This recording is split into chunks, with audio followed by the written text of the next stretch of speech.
Cool, that's just preparing. While that's preparing, I'll just briefly introduce what we're doing today.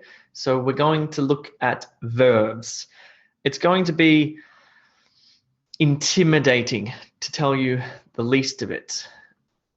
English verbs are extremely complicated, not complex. I think it's all possible to understand, but certainly, let me just share my screen here. Certainly English verbs change a lot, and to understand all of that, that's tricky. Cool, so in this one, this is going to be the first one. I'm going to every week drill down and look at particular verbs, but this week we're going to do a verb overview. I just want to have a basic, I want you to be able to just have a basic understanding of verbs and what they are, how to identify them and whatnot. For the particular verbs like present simple or present perfect, that will require individual lessons and they will be uploaded to YouTube, so watch out for those. But let's just have a look at this one here. So this is the core skills lecture on grammar. We're going to look at a verb overview. So we've looked at sentence structure and we know that it's subject, verb, object. So we're going to focus in here. We're going to focus in on the verb. And the verb is, in English, it is absolutely central to the sentence. It's central to meaning. It's essential that you're accurate with your verbs, because if you're inaccurate with your verbs, it can change the meaning of what you're trying to say. And you want to be precise with what you say. You want to convey meaning clearly so the other person who is listening to you, hold on, my office is about to collapse. No, all good. So the person who's listening to you or reading your writing understands you perfectly well. Here's a little task. It's going to be a difficult task, and I'm going to give you this task for a difficult task for a reason. I just want you to identify the verbs. Yes, type them into the chat. I'll give you a couple of minutes to do this. This is going to be hard.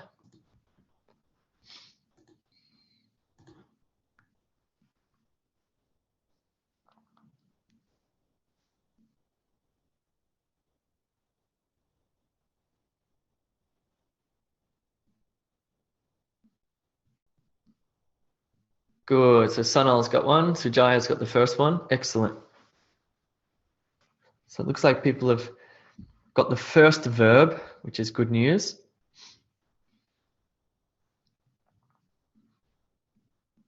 Good, and the second one? Oh, actually the second one is interesting.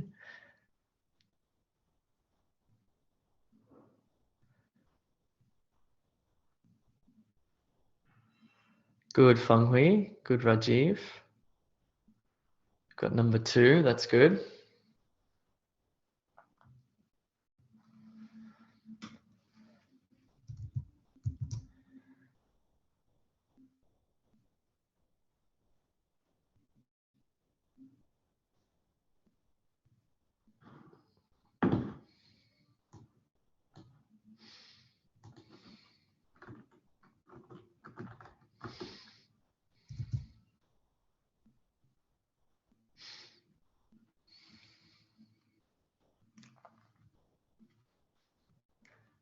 Good.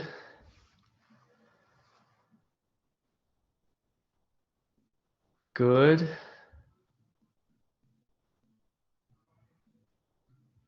Good. Okay. Good. Rajiv and Princess and Donna. Chirag, Shweta found the final verbs. That's good. Same as Sujaya. Cool. All right. Let's stop there. It's complicated. It's complicated.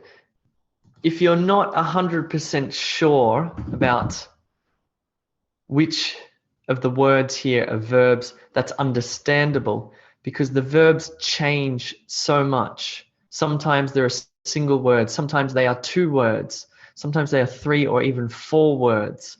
Sometimes they contain the preposition, sometimes they don't. It's really, this is the hardest part of English. Verbs are the hardest part of English for sure. These are the verbs in this paragraph. Have discovered. Is, not find, that's a noun. This find, that's the thing. But is the verb. Are, sit, are, were found. So if you typed in those ones, well done, that's complex. Let's think more about it. So there are 3 really important types of verbs. Those 3 verbs in English are be, have, and do, right? Let's look at be first. Be includes words like am, or is, are, was, were, will be, is being, was being, has been, had been, and will have been. Okay, so this is the most commonly used verb in English, and scary. It changes a lot. Look at that. All of these words here, has been, will be, was, am, is, are, come from this central verb here, be. So this is like, I don't know how you can think about this. This is the mother verb, and all of those little ones are the children verbs, but they're related, right? They're related. And this is how they look when you... There are 3 types here, simple, continuous, and perfect. And there are 3 times for the verb, because in English we distinguish between present, past, and future. So here we got present, past, and future. So the present simple for this verb is am, is, or are. Present continuous is being. Present perfect is have been. I don't want to get too stuck in this. Basically, I just want to show you this. You don't need to memorize it. I just want to show you. But let's look more closely at this one here. So am, is, are, was, were, and will be. Please look at these 3 sentences and type in the 3 verbs, please.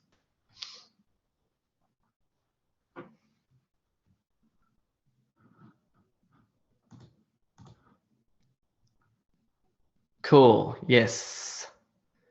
Good. Well done. Good, Sujaya. Good, Rajiv. Good, Chirag.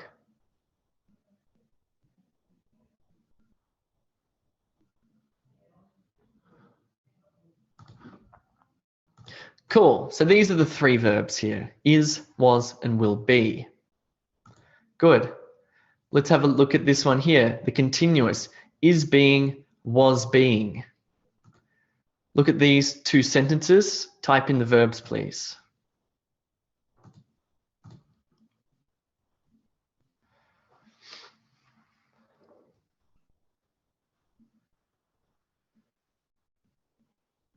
Good, Shweta. Whoops. Yes, there are a couple of different verbs here, but can you see the is being and was being verbs? I'm going to read the sentences actually because I think it helps with comprehension. So here, researchers have discovered, sure, there's a verb there, but I want you to focus on the next verb. Researchers have discovered how much power is being used by every appliance. Researchers found demand for sugary cereals fell by 48% if consumers knew a tax was being applied. Cool. So we've got these ones here. So this be verb can also change to be is being and was being. What about these perfect verb tenses as they're called? So there's have been or has been and had been. So let me disappear. Have a look at these 2 sentences. Can you see those verbs in these 2 sentences? Have been or has been and had been.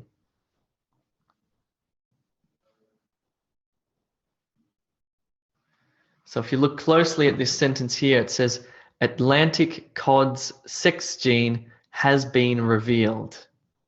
And here blood thinning was observable in young people who had been heavy drinkers throughout their adolescence. So here they are.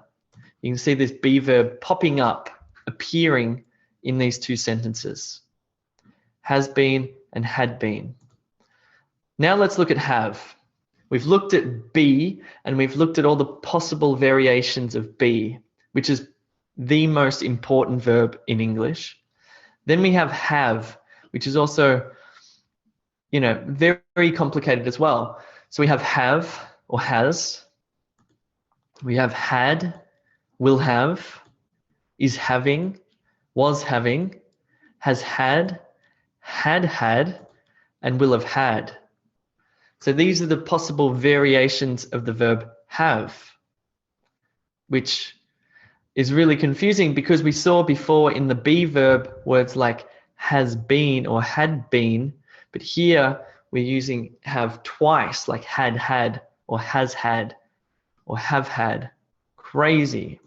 Let's have a closer look here. So these are all of the possible verbs for have, including the present simple, the past simple, the future simple, the present continuous, the past continuous, the present perfect, the past perfect, present perfect continuous, the past perfect continuous, and the future perfect continuous.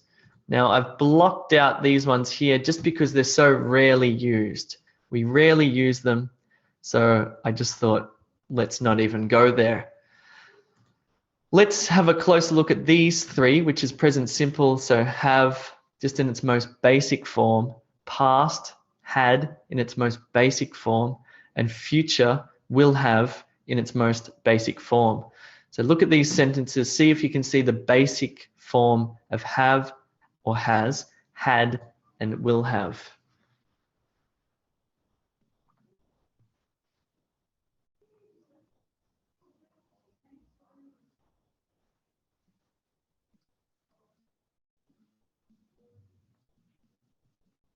I can see that that's, the second sentence has it twice, but I'm looking for the second one in the second sentence.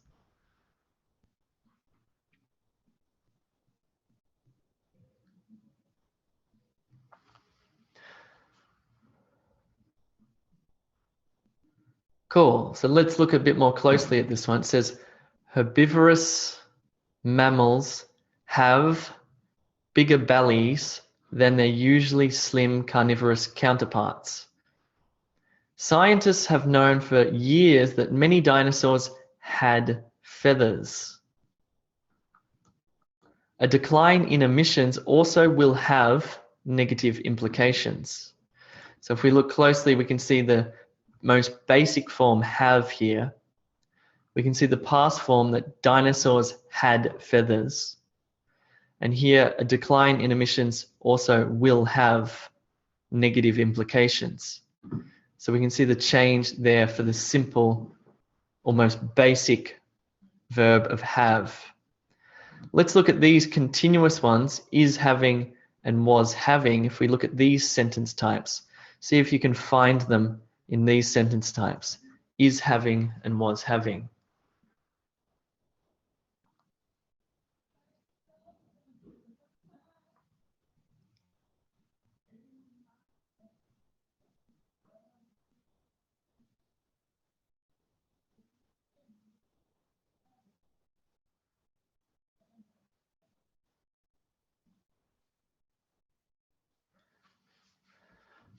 Cool. So if we look closely at this sentence, it says, well, first of all, it's a bad sentence. Let me just fix this sentence for a second. I need to get rid of this line here. If a child is having tantrums, parents always have to bribe the child with cookies. Let's get rid of that and to make the sentence correct. Cool. So if a child is having tantrums, if a child is having tantrums, parents always have to bribe the child with cookies. Cool. There it is there. For years, educators have thought the strongest predictor of attaining high levels of education was having parents, was having. So here we have is having, and here we have was having. Again, I apologize. This lesson is not, you don't have to memorize this.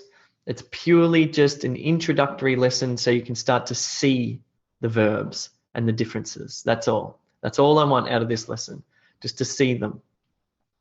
Because what we'll do in the next following weeks, we will look more deeply at particular verbs.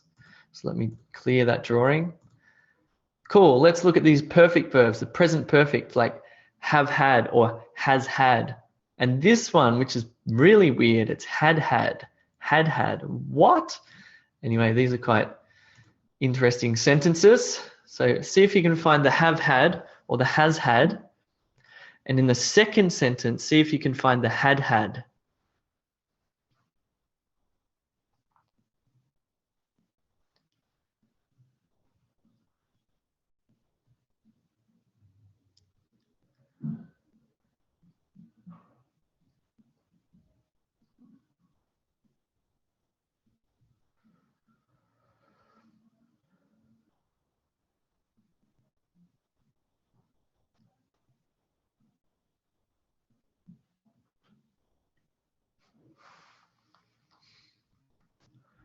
Cool, let's take a closer look.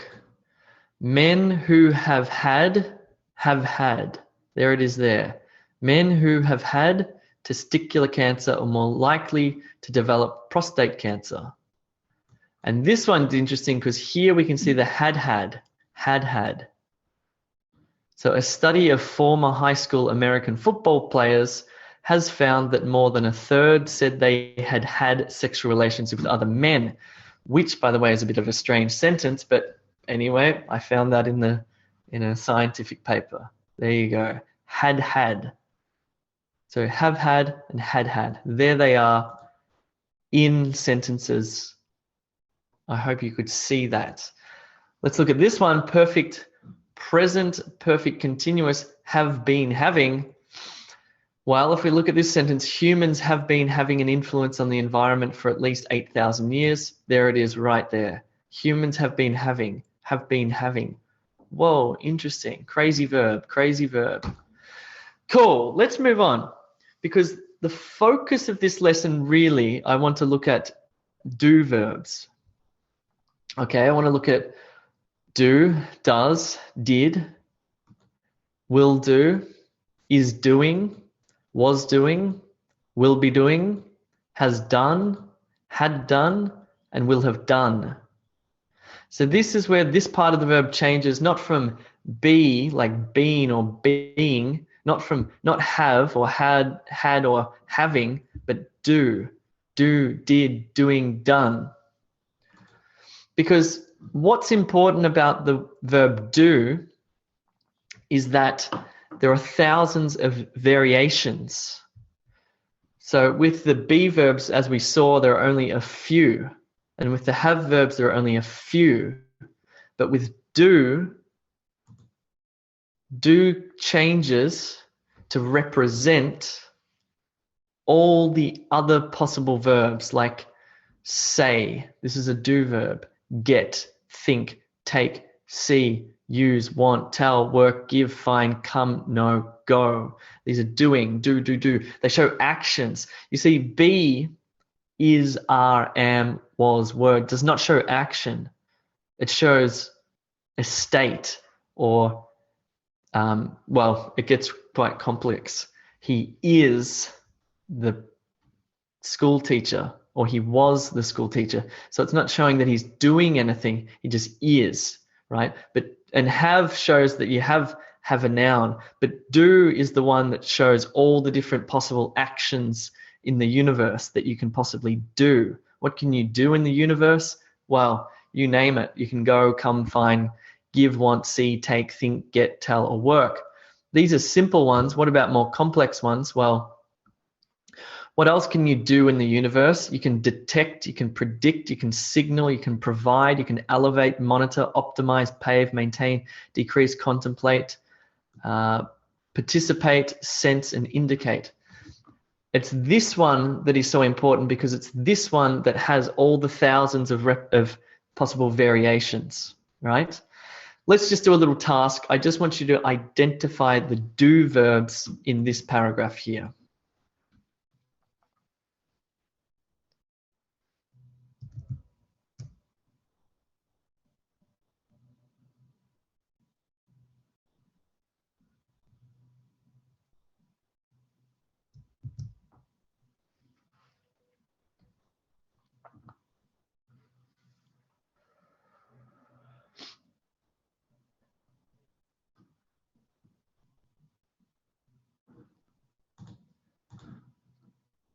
Cool. What have we got? Pledge. Good. Cut. Calling. Take. Debate. Excellent. Well done. Good, Krupa. Good, Princess. Good, Tahir.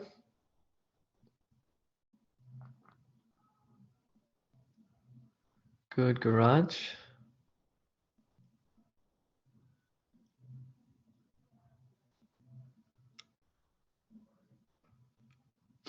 Interesting there. Waste. Is waste a verb? Is it a do word in this sentence, or is it a noun? Because it could be both. Waste is one of those words that could be a verb or could be a noun depending on context.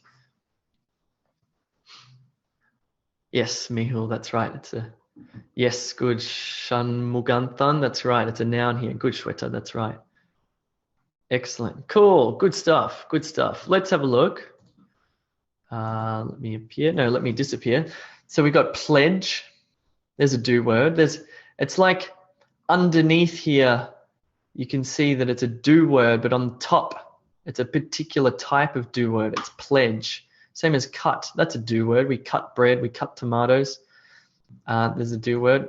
What else we got? We've got are calling. That's an interesting one because it's a do word, but it's in one of those other forms where it has the ing ending. But call, if you call somebody, fine, that's something you're doing.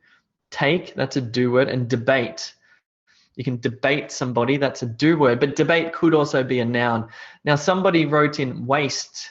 And waste is one of those ones that could be a do word or it could be a noun. It depends on the context of the sentence. So here it's being used as a noun. And here, debate is being used as a verb, as a do verb. Cool. So here are all the do verbs. So we've got, just let me move this. Again, present simple, do, does. Past simple, did. Future simple, will do. So there's those three there. Present continuous is doing. Past continuous was doing. Future continuous will be doing. Present perfect, have done, has done, had done, will have done. And here, have been doing, had been doing, will have been doing. Let's look at some examples. Actually, let's just go through them here. Well, I've just been through them actually. So do, does, did, will do for simple and the three different times. Is doing, was doing, will be doing for present, past, and future continuous. Have done or has done, had done, will have done for present, past, and future.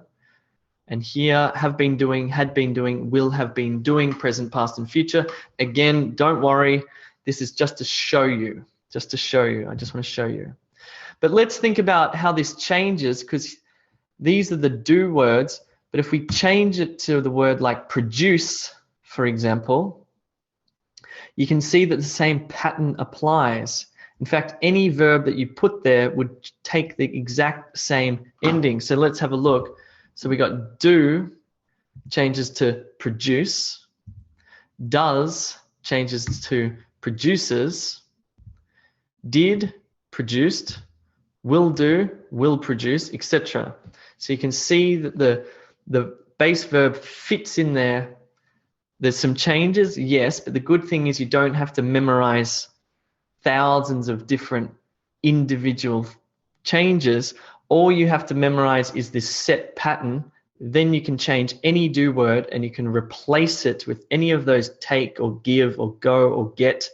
Pop it in there and all of a sudden you've got, let's take the word go for example. So you've got go or goes, is going, was going, have gone, changes a little bit. Oh, this is where it gets so crazy. Anyway, changes, as David Bowie said. Let's have a look. Let's focus on this little verb here, produce, right?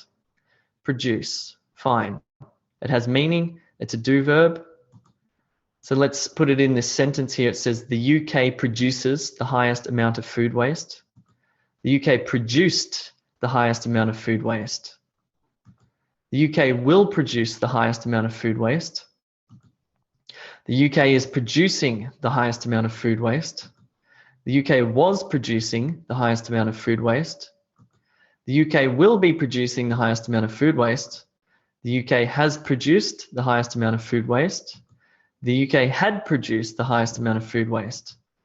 The UK will have produced the highest amount of food waste. The UK has been producing the highest amount of food waste, had been producing, will have been producing. Let's just go through those again just very quickly. I won't read them, but just look carefully and see how this verb sits in the sentence. Think about how it changes its form to create different meaning. So we've got produces, produced, will produce, is producing, was producing, will be producing, has produced, had produced, will have produced, has been producing, had been producing, and will have been producing. Why so many changes? Why does it do that, right? Because it's very frustrating if you have to learn this language and it has, in fact, 16 different changes. Well, it's because of this. It's because we want to know when something was produced or will be produced or had been produced or will have been produced.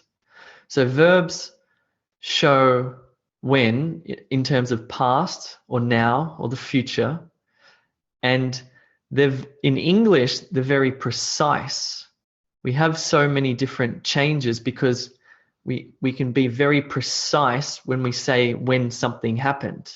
Okay, so verbs change to show when something happened. Produce, well, the UK produces is arguably present, past, and future. The UK produced, well, that's past. The UK will produce, well, that's future. The UK is producing, well, that's now. The UK was producing, well, that's past. The UK will be producing, well, that's future. The UK has produced, well, that's kind of past and present. That's a weird one. The UK had produced, well, that's a set time in the past. UK will have produced, well, that's a set time in the future. UK has been producing, well, that's another one of those past to present verbs. UK had been producing, well, that's past in a set time. The UK will have been producing, well, that's future in a set time. So all of these little changes here reflect a particular time that thing happened or will happen, right? So all of these little changes are important because they can show precisely when. Crazy. All right, what I'm going to do in the next few weeks is I'm going to look at each of these individually, okay? Because each individual verb, like produces or produced or will produce, has its own meaning, and it also has its own set of rules. So over the next, well, it's going to take about 12 weeks, but I'm going to do one by one by one, and we're going to look at particular verbs, one of these verbs at one time, and we'll drill down so you can really understand, for example, what this one is. This is one that people really have problems with, and I understand why, because it's complicated. But something like has produced, you know, the meaning of that verb. Is it past? Is it present? Well, you know, and also the change of the verb, because why has it got D on the end and has, etc. So we'll look at them individually. Let's just finish off this lesson by identifying these verbs. Now that you've seen all of them, I just want you to be able to look at this paragraph and identify which word is a verb. See how you go.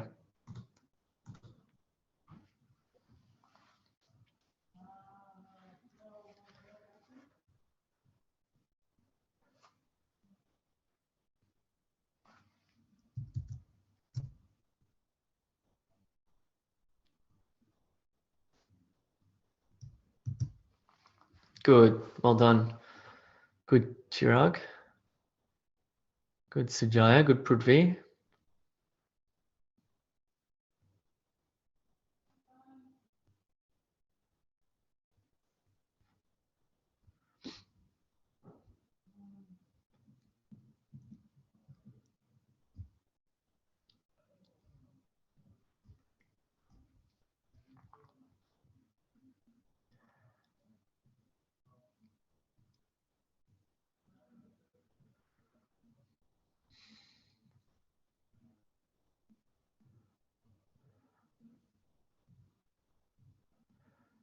Good, good, good. Well done.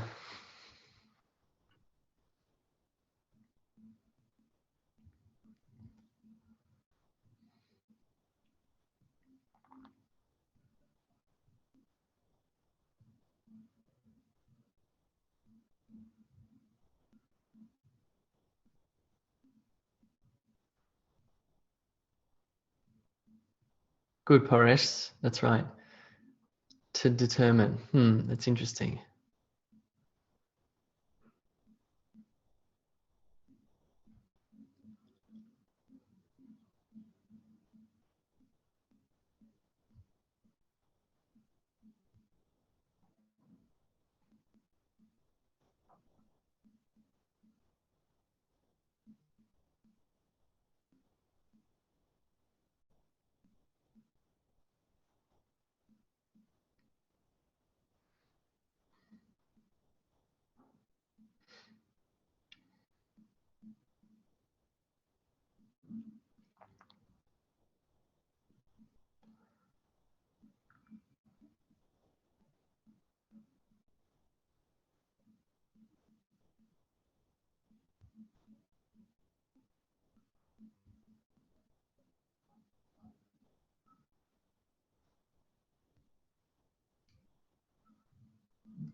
Cool.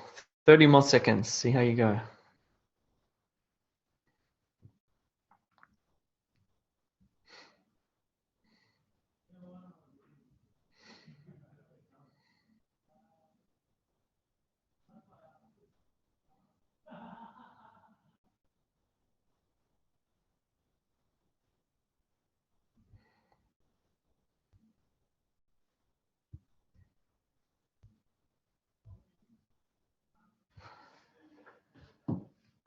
Cool. Let's have a look. I'm going to talk you through this. Let me just move that. All right, let me get out my highlighter here. Move that, and I'll move this. Right. Snap judgments of speakers' femininity or masculinity are. Interesting. Are based. So it's a two-part verb there. That's right. If you just got are, that's fine. This is complex. On acoustic information from the speaker's voices. But some vocal qualities deemed feminine can overlap with acoustic cues for clear speech, which is a set of changes. This here is not a verb, it's a noun in this set of changes. Speakers make when they suspect the listener is having, it's a two-part verb, is having difficulty hearing. This overlap inspired researchers. Well, this is an interesting one. It's one of those two verbs to explore gender perception via speech, largely to determine whether adopting, well, this is kind of a verb, this is where it gets crazy, clear speech could help transgender people who would like to sound more feminine.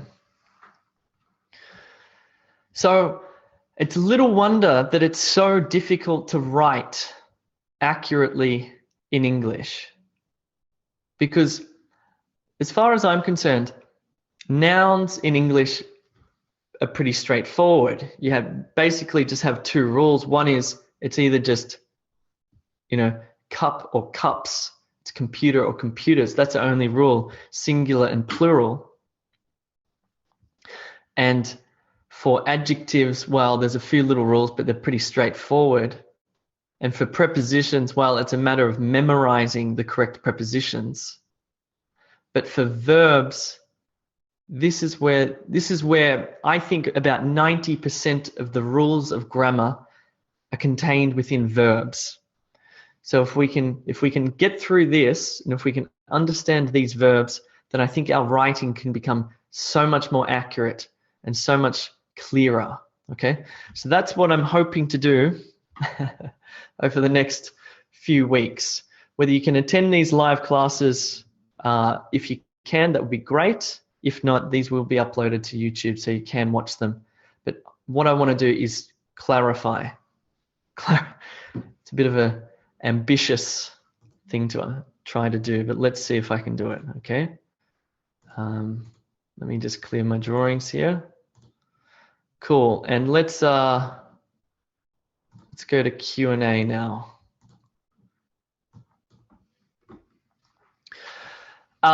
So Feng Hui asks, Jay, could you please explain in what circumstances should we use was doing or have been doing or will be doing or will have been doing?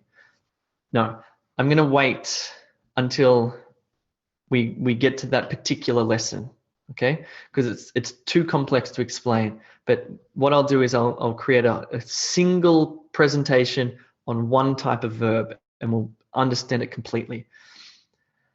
Sujaya, what verb tense should be used while describing an image?